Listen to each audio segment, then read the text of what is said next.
So, let's go. Number 1. The Object of Aiud. In 1974, on the bank of the Mureș River near the town of Aiud in Romania, workers digging in a sand pit pulled something strange out of the ground. It was buried about 2 meters down, and according to the people who found it, it was lying beside 2 large mastodon bones. Those bones matter, because if the metal object shared their layer, it belonged to the Pleistocene, a stretch of deep time, tens of thousands of years before any human civilization.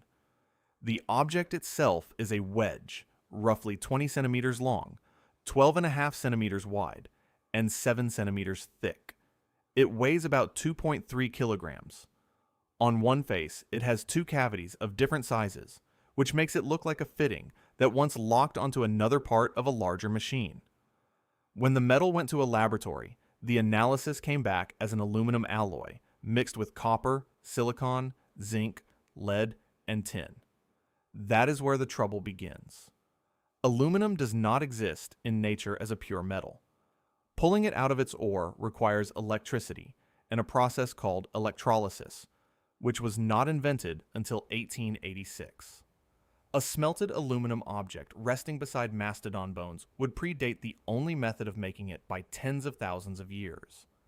A thick crust of oxide coats the wedge, and supporters point to that crust as proof of enormous age. The story reached the public through a Romanian engineer named Florin Gheorghiță, and the wedge has been displayed at the History Museum of Transylvania in Cluj-Napoca. So how do we explain it? The fringe theory says it is hard evidence of a lost advanced civilization, or even visitors from elsewhere. The careful archaeological objection is simpler. The chain of custody is far too weak to trust the date, because the claim that it lay with mastodon bones rests entirely on secondhand testimony with no controlled excavation. The mainstream explanation is more deflating still. The shape, the 2 sockets, and the alloy all match the broken tooth of an excavator bucket, the kind of digging machine that was working that exact site in the 1970s. The oxide age argument does not hold, because oxide thickness depends on the local environment and is not a reliable clock. No peer-reviewed study with a documented find spot has ever been published, and the reported alloy, with its mix of copper, silicon, zinc, lead, and tin, closely matches the aluminum used in mid-20th century machinery. Misidentifications of this exact kind, where a worn digger tooth is mistaken for an ancient relic, are common in collector lore around the world. The Object of Aiud leads almost every list of impossible artifacts, and the reason is psychological. The logic that aluminum demands electricity is so clean and so memorable that the weak evidence underneath it gets forgotten. It plants a lesson we will need again and again. An extraordinary age requires airtight ground beneath it. If a single metal wedge can dissolve under scrutiny, what happens when the mystery is not one object, but pipes running through an entire mountain? Number 2. The Baigong Pipes. Near Mount Baigong, in the Qinghai province of China, stands a pyramid-shaped hill with dark cave mouths, looking out over the salty waters of Tosan Lake. Inside the caves, along the shore, and even under the lake, there are reddish, rust-colored tubes. They range from a few millimeters across to about 40 centimeters, and they look, at first glance, exactly like metal pipes set into solid rock. In 2002, the Chinese state news agency Xinhua reported that these pipes might be artificial, and the story spread fast. A laboratory analysis was said to show that up to 8% of the material could not be identified, which made the mystery feel deeper. The sensational reading wrote itself. This was ancient plumbing, installed in a barren, high-altitude basin thousands of years before anyone in the region could work metal. The image alone is unsettling, because metal pipes threaded through raw stone do not fit any picture of the distant past. The leading scientific explanation points not to engineers, but to trees. The structures appear to be fossilized casts of tree roots, buried in sediment, and then mineralized as iron-rich groundwater seeped through them. Iron oxide can precipitate around decaying organic matter and along cracks, slowly building tube-shaped crusts that harden into pipe forms. The region was wetter in the deep past, with vegetation that could supply those roots. Natural iron formations, including concretions and pissolite, are well known to produce rounded and tubular shapes with no human involvement at all. The famous 8% of unidentified material is not exotic. It is the ordinary result of an incomplete bulk assay, where iron oxide and silica dominate and the rest is simply unmeasured. And the features you would expect from real plumbing are missing. There are no threads, no joints, no fittings, nothing that says a craftsman shaped these to carry water. The site is remote and high, around 2,500 meters up, which let the story circulate widely before geologists could examine it.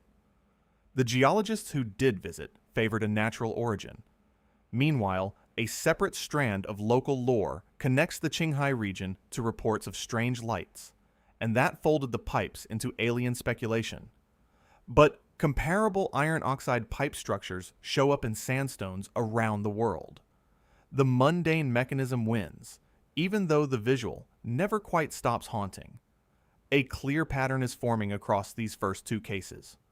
Weak context, plus a striking shape, amplified by the media, can manufacture a piece of technology that never existed. Natural processes fooled us at Baigong. So the obvious next test is an object that human hands unquestionably carved, an object whose only mystery is what it was for. Number 3, the Sabu Disc. In 1936, the Egyptologist Walter Bryan Emery was excavating at Saqqara, the vast burial ground south of Cairo, when he opened a First Dynasty tomb belonging to a high official named Sabu. Inside, he found a thin, fragile disc of stone, unlike almost anything else from early Egypt. It dates to around 3,100 years before the Common Era, in the reign era of a pharaoh named Anajib. The disc is carved from schist, a brittle, layered stone that resists being shaped into anything thin or delicate. It measures about 61 centimeters across. At its center sits a raised hub, and from that hub, 3 curved lobes sweep inward, dished and warped like the blades of something built to spin. Today, it sits in the Egyptian Museum in Cairo. To a modern eye, the silhouette is almost shocking because it reads instantly as a wheel, a flywheel, or the impeller of a pump.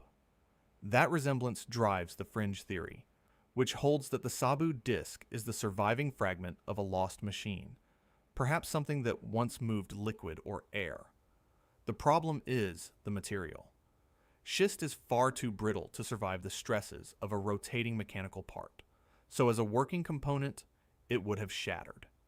The mainstream interpretation reads it instead as a ritual object, most likely a stand for a lamp, a censer for burning incense, or a bowl for offerings, with the lobes acting as decorative or handling features. Some scholars suggest it copied a shape first developed in metal or woven basketry. The context supports a craft explanation because early Egypt produced tens of thousands of exquisite vessels carved from hard stone, and figures like the Egyptologist Cyril Aldred placed the disc firmly within that lapidary tradition. It is worth noting that the popular label of schist is loose, and the precise petrology changes how we judge the carving.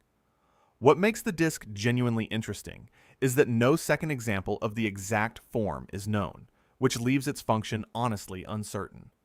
The warped lobes look aerodynamic to enthusiasts, and purely artistic to specialists. Whatever its purpose, the craftsmanship is extraordinary, especially since it survived only in fragments and had to be reconstructed, which tells you it never bore a mechanical load.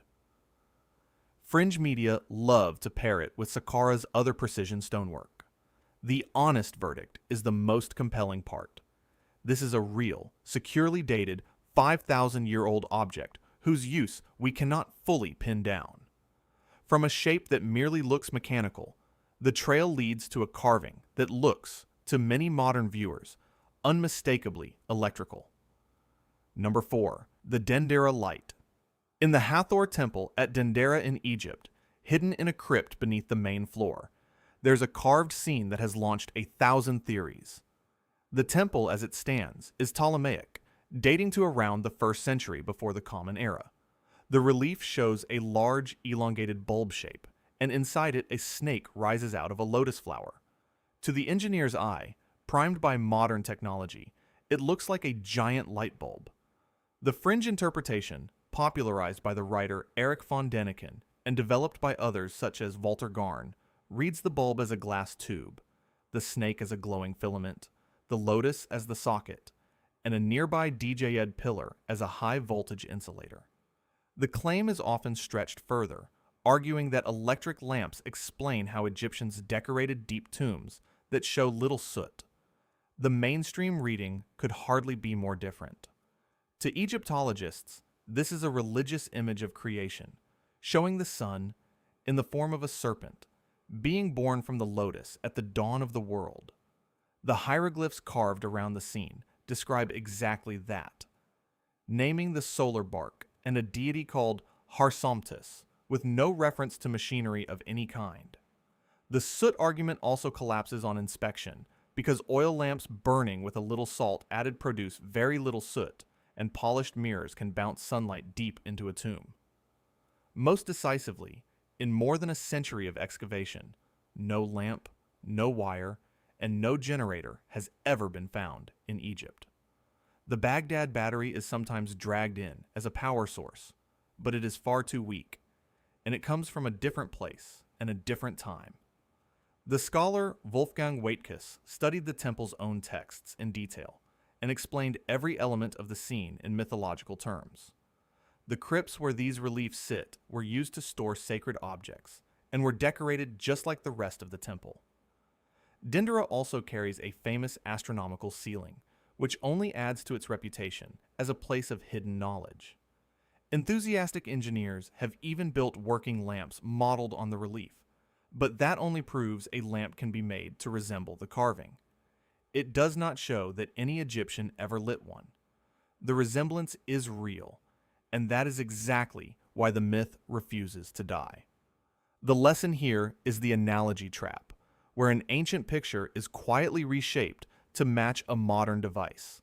And it is worth remembering that the temple itself is a genuine marvel of Ptolemaic engineering and astronomy.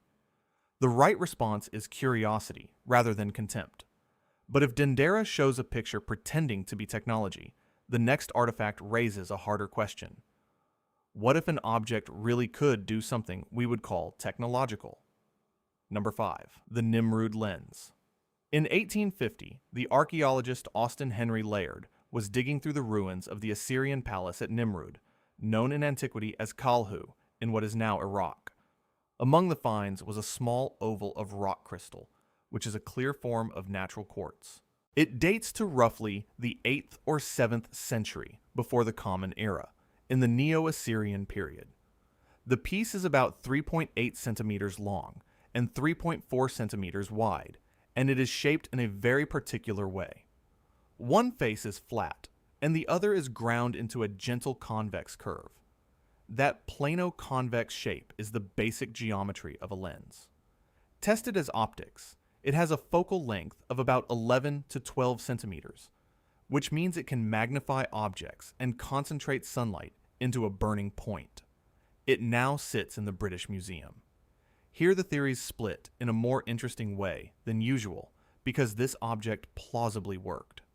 The 19th century physicist David Brewster examined it and suggested it could be a genuine optical lens. Much later, the Italian scholar Giovanni Pettinato went further and proposed that the Assyrians used it as part of a telescope, which he thought might explain some of their astronomical records. The mainstream view is more cautious. The grinding is imperfect, with flaws across the surface, which argues against a precision instrument. No other lenses and no writings about optics survive from Assyria, so a telescope is unsupported by anything else. The most likely roles are humbler. It may have been a decorative inlay set into furniture, a polished ornament, or a simple burning glass used to focus the sun. A plain magnifier would still have been useful, because Assyrian craftsmen carved astonishingly fine detail into cylinder seals and ivory, work that strains the naked eye. Rock crystal was prized and widely carved in Mesopotamia, so a polished crystal does not have to be optical at all. Yet, if it really was used as a lens, practical optics would jump back roughly 2,000 years before the reading stones and spectacles of medieval Europe. The telescope idea tries to account for Assyrian records that describe Saturn ringed by serpents, but that interpretation is a long reach. The least controversial use, as a burning glass for starting fire or cauterizing wounds, fits comfortably with what we know of the period. It is also worth noting that the British Museum, which holds the lens, treats it cautiously as most likely an ornamental inlay or a simple magnifier rather than a precision instrument. What cannot be argued away is that the object is ancient and genuinely lens-shaped. The only open question is human intent, not authenticity.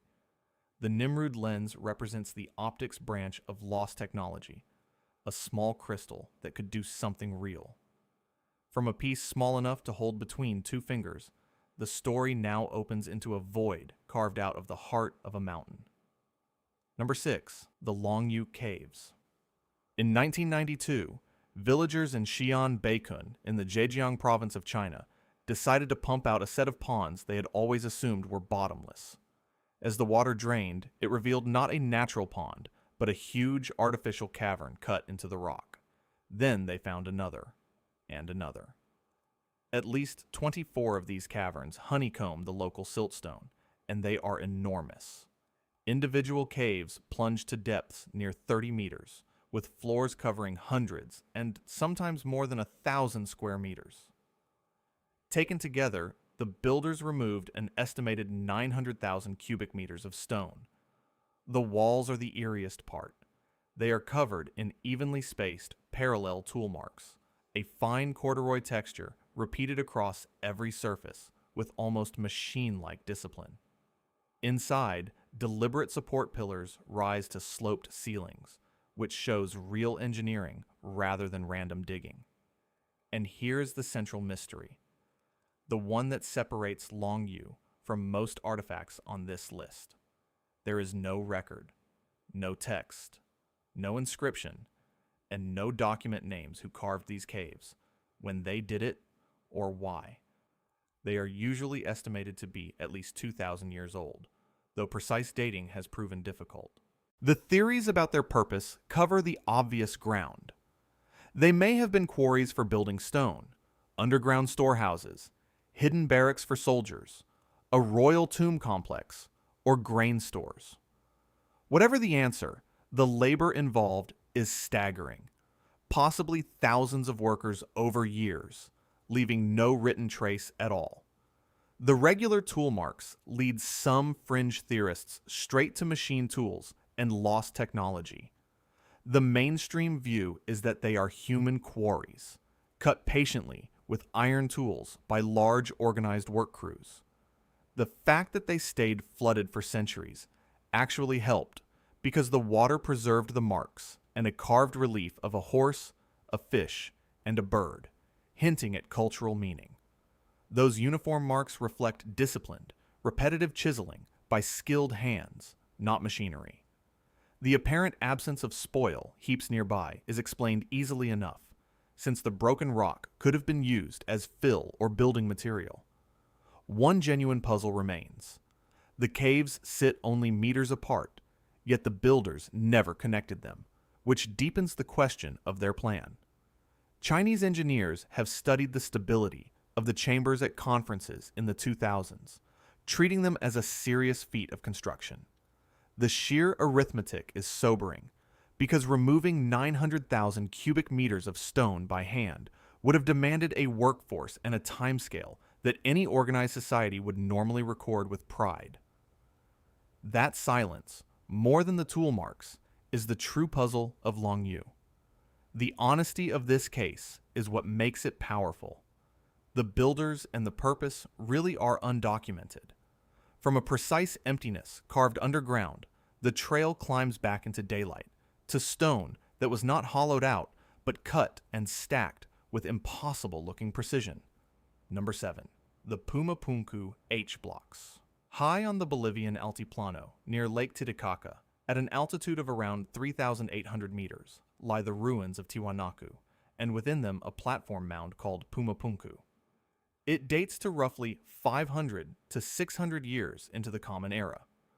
Puma Punku is famous for blocks of red sandstone and gray andesite that are cut with crisp interior right angles and grooves so clean they look industrial. The most talked about stones are the H blocks, andesite pieces carved with identical H-shaped notches, repeated so exactly that they appear to have been mass-produced from a single template. The scale is enormous too. One red sandstone slab is estimated to weigh over 130 tons. The sandstone was quarried about 10 kilometers away, while the harder andesite came from some 90 kilometers off around the lake.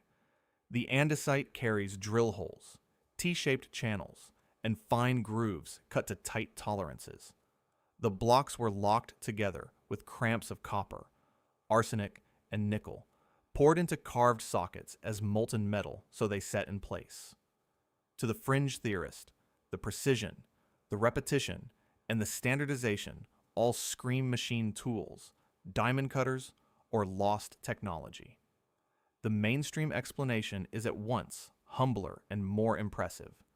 Tiwanaku artisans achieved these results with stone hammers, abrasives of sand and water, and careful templates. Experimental archaeology has reproduced flat faces and sharp angles in andesite using exactly these methods. The standardized shapes are best read as modular construction, an interlocking kit of parts designed to resist the earthquakes that shake the region. The site was never finished, and over the centuries it was quarried and damaged, which scattered the blocks and made the whole place look like the wreckage of something more advanced. Remember also that this was a bronze and copper culture with no iron tools, which makes the andesite work more remarkable, not less. The poured metal cramping is itself a genuinely sophisticated piece of metallurgy. Spanish colonial looting and modern damage moved and broke many stones. An early researcher named Arthur Posnansky once dated the site to around 15,000 years before the Common Era using the alignment of the stars, but that date has been firmly rejected, and radiocarbon evidence places construction in the first millennium of the Common Era. The deepest irony of Puma Punku is that the machine theory actually insults the people who built it by refusing to credit the skill they plainly had. From interlocking blocks fitted together like a puzzle, the story turns to single stones so massive that fitting them anywhere at all seems impossible. Number 8. The Serapeum granite boxes. In 1850, the French archaeologist Auguste Mariette rediscovered a hidden complex of tunnels at Saqqara known as the Serapeum. It was the sacred burial place of the Apis bulls, animals worshipped as living gods and dedicated to a deity called Osiris Apis. Cut into the rock along these galleries sit about 24 colossal boxes, each carved from a single block of granite or granodiorite. The numbers are hard to take in.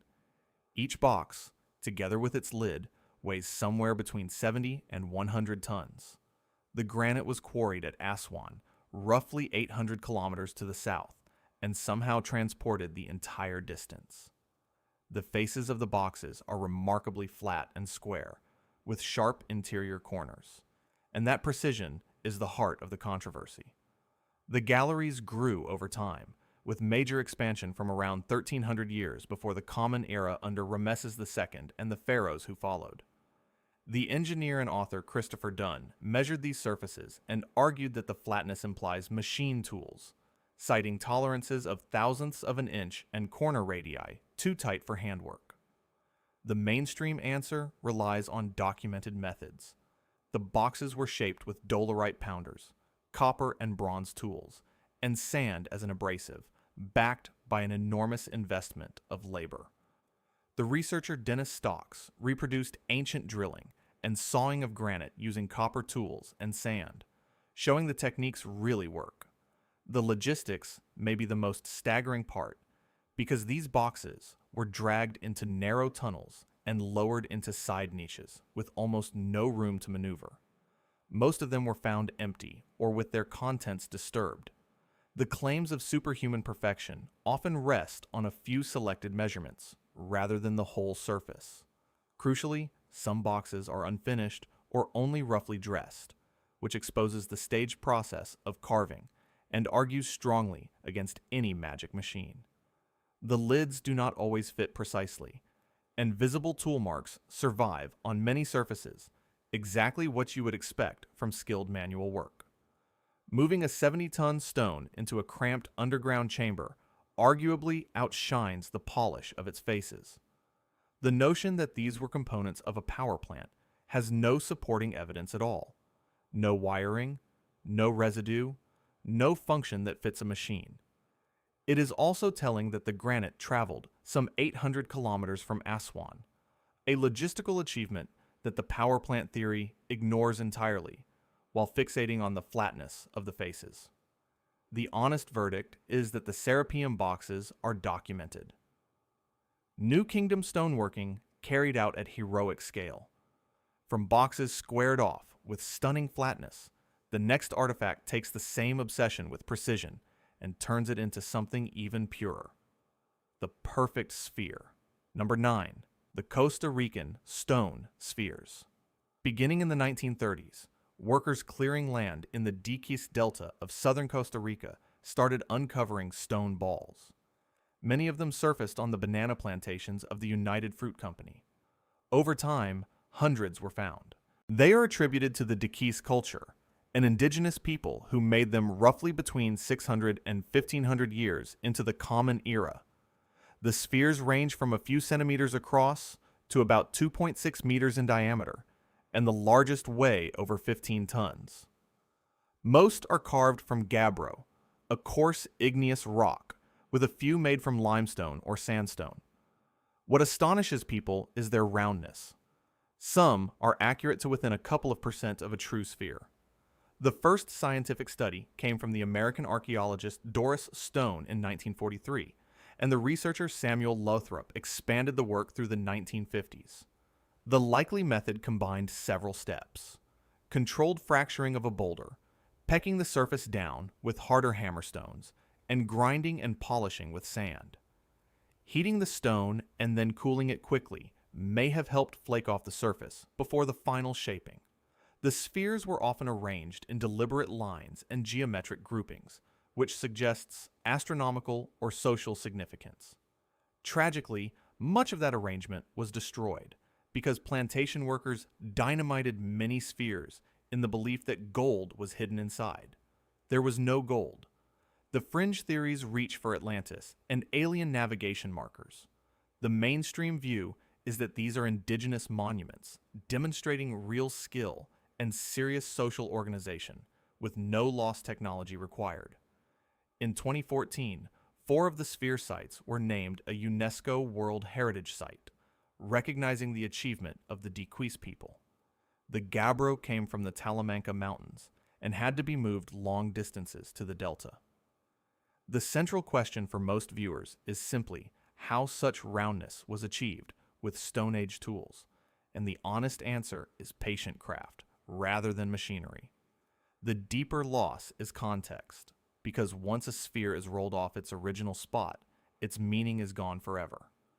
Whether they marked boundaries, signaled the prestige of chiefs, or aligned to the sky, we may never fully know. No definitive workshop or set of tools has ever been identified, so the exact technique is still partly inferred from the marks left on the stone. The spheres even left a mark on popular culture, since the giant rolling boulder in the opening of Raiders of the Lost Ark echoes their fame. The spheres show precision matched with a heartbreaking erasure of the very information that would explain them. Every artifact so far has ended in some shade of uncertainty. The final object is different. It is the one case on this list where the mystery has actually been solved. Number 10. The Iron Pillar of Delhi. In the Qutba complex in Mehrauli, on the southern edge of Delhi in India, a dark column of iron rises beside the towering Qutb Minar.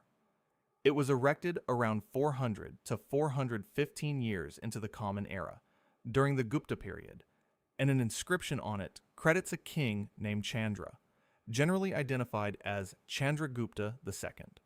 The pillar stands about 7.2 meters tall, weighs roughly 6 tons, and is made of iron that is about 98% pure.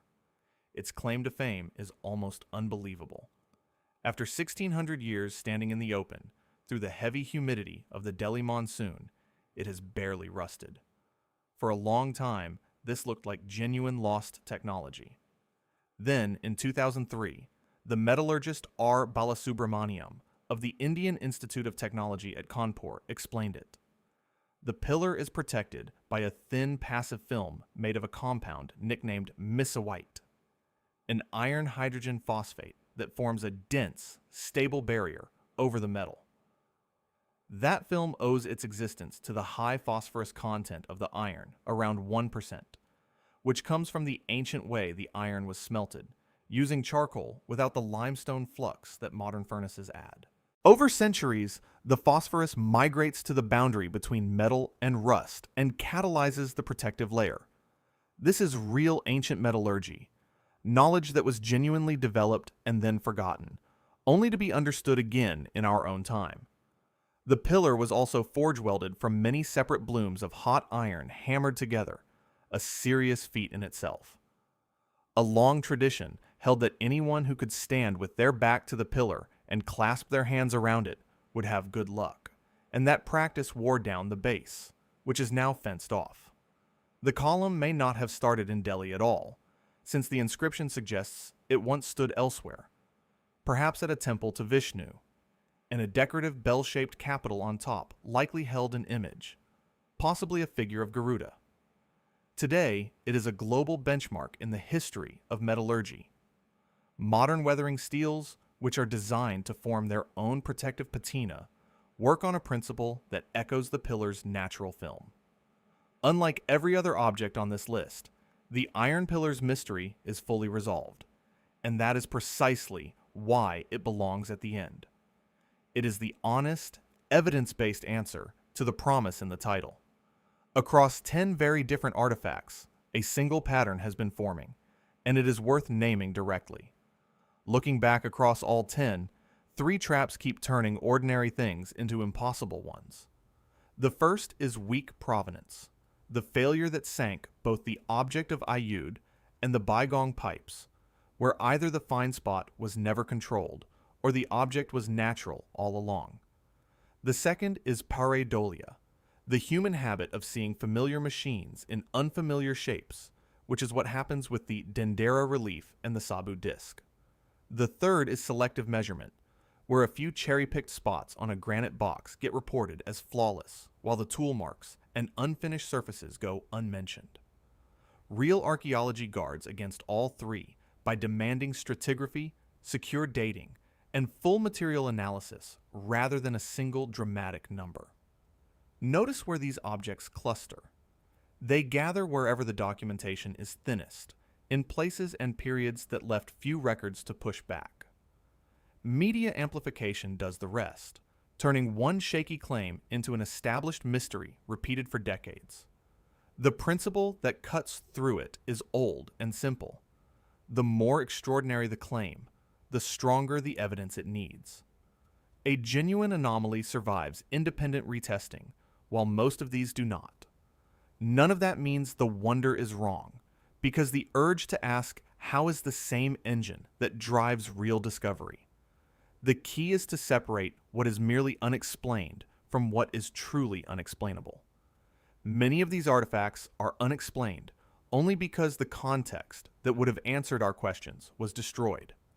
The dynamited spheres of Costa Rica and the looted blocks of Puma Punku are the clearest examples, where the act of discovery itself erased the evidence.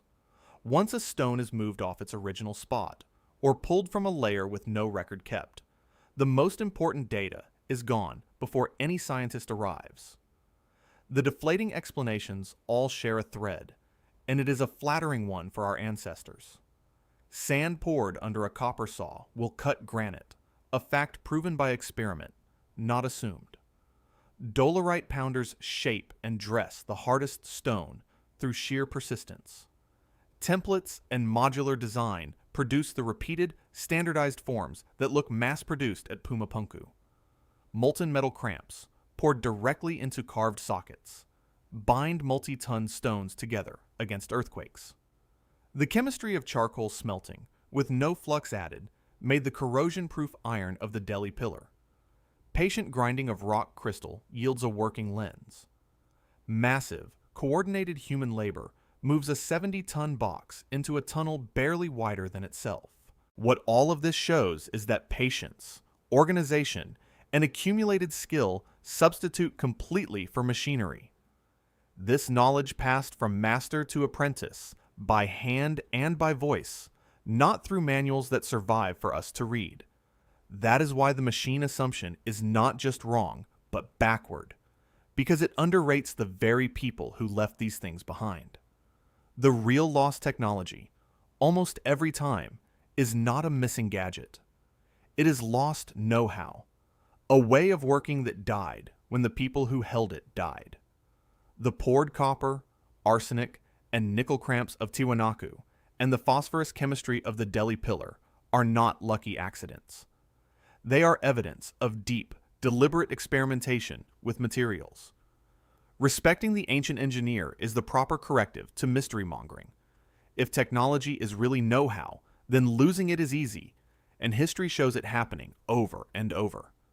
Conquest and colonization sever the chain of apprenticeship that keeps a craft alive. Guild secrecy means a technique can die with its last few masters, which is roughly the story of true Damascus steel.